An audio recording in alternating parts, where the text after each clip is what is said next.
Imagine a man who was 500 years ahead of his time.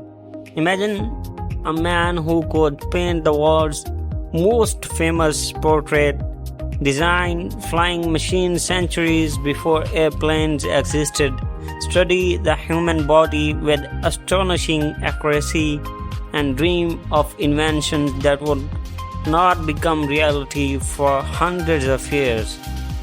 He wasn't just an artist, he wasn't just a scientist, he wasn't just an inventor, he was all of them and much more.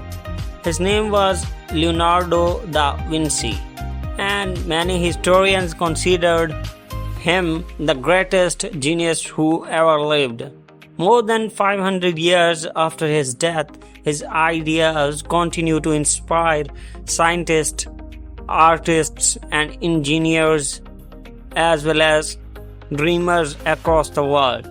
His notebooks contain sketches of helicopter, armored vehicles, diving suits, and anatomical drawings so detailed that modern doctors still admire them.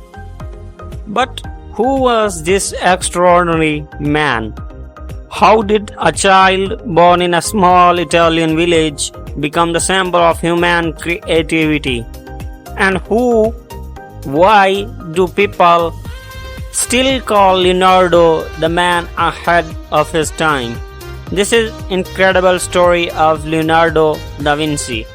Leonardo was born on April 15, 1452 in a small village of Vinci near Florence, Italy. He was the illegitimate son of the wealthy notary Shapiro and a peasant woman named Caterina. Because he was born outside of the marriage, Leonardo did not receive the formal classical education that many wealthy children enjoyed. Ironically, this became one of his greatest advantages. Instead of memorizing ancient texts, Leonardo explored the nature itself. He wandered through forests, he observed rivers, he studied birds flying across the sky. Every insect, every leaf, every cloud fascinated him. From an early age, he constantly asked questions. The questions were these: why do birds fly? Why does water flow in spirals? How does the human body move? This simple question would shape the rest of his life. His extraordinary talent for drawing soon became impossible to ignore. At around the age of 14, he was sent to Florence to apprentice under one of the Italy's greatest artists, Andrea del Verrocchio, or maybe Andrea del Verrocchio. There, young Leonardo learned everything: mixed paints, carved sculptures, studied geometry, designed machines. According to an old legend, Leonardo painted one of the angels in his teacher's portrait, the baptism of Christ. The angel was so beautifully painted that people claimed Verrocchio never wanted to paint again after seeing his students' incredible talent. Whether the story is true or not, Leonardo quickly became known as one of the Florence's brightest young artists. But painting alone wasn't enough. His mind constantly searched for new knowledge. While others focused on creating beautiful pictures, Leonardo wanted to understand why beauty existed in the first place. He believed that art and the science were inseparable. To paint a smile perfectly, he studied muscles. To paint landscapes realistically, he studied geology. To paint light correctly, he studied optics. Everything was connected to his mind, and he thought that the science and the art are two mixed things.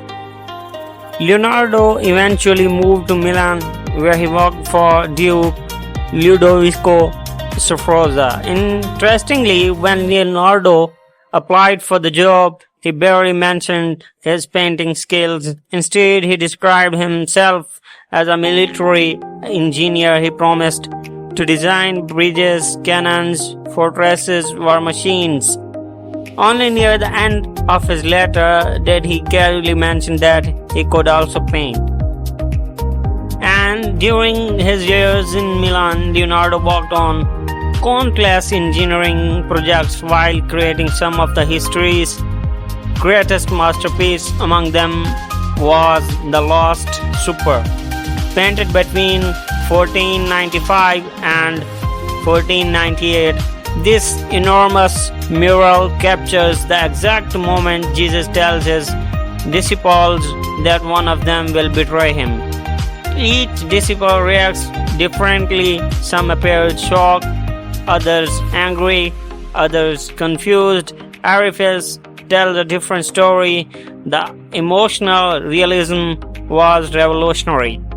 Unfortunately, he experimented with new painting techniques that caused the artwork to deteriorate much faster than expected. Even so, after centuries of damage and restoration, the Last Supper remains one of the greatest works of art ever created. Although Leonardo is famous for his paintings, much of his life was devoted to the science.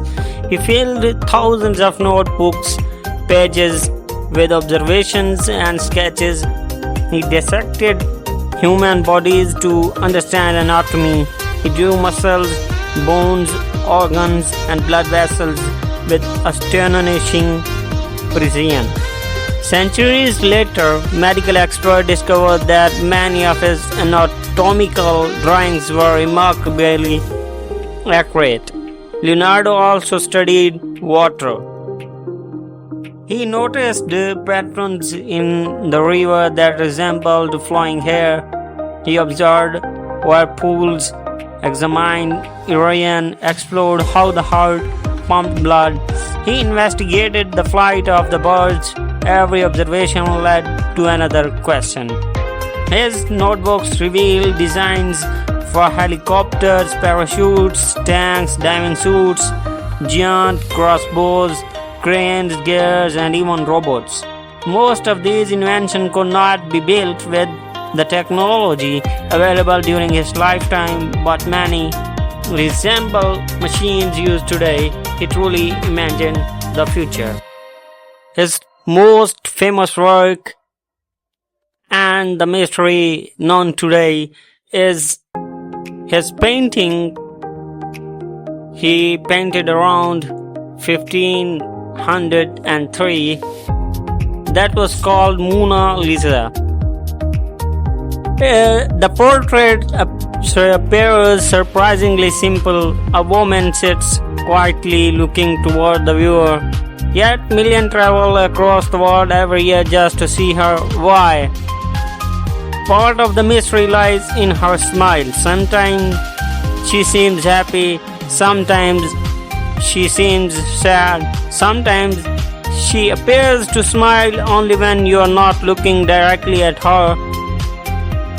Leonardo achieved this effect using a technique called fumetto.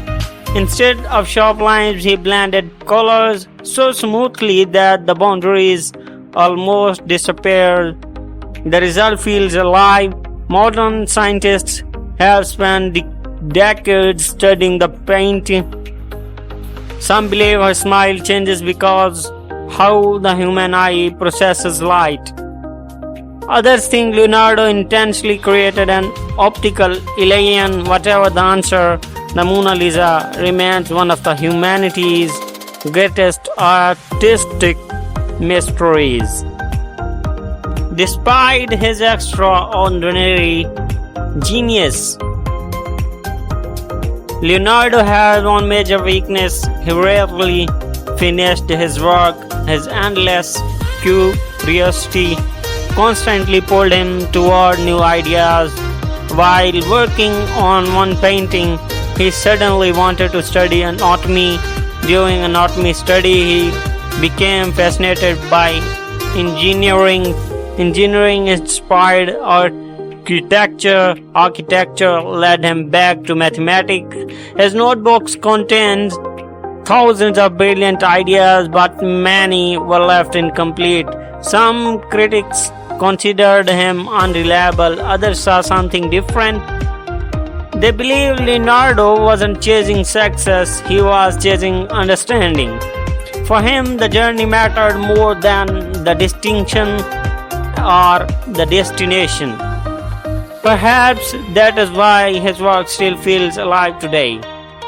But the main thing is that his legacy is beyond the time. Leonardo da Vinci died on May 2, 1519 in France at the age of 67, but his ideas never died. Today, engineers study his mechanical concepts, doctors admire his anatomical drawings, artists analyze his techniques, scientists celebrate his curiosity.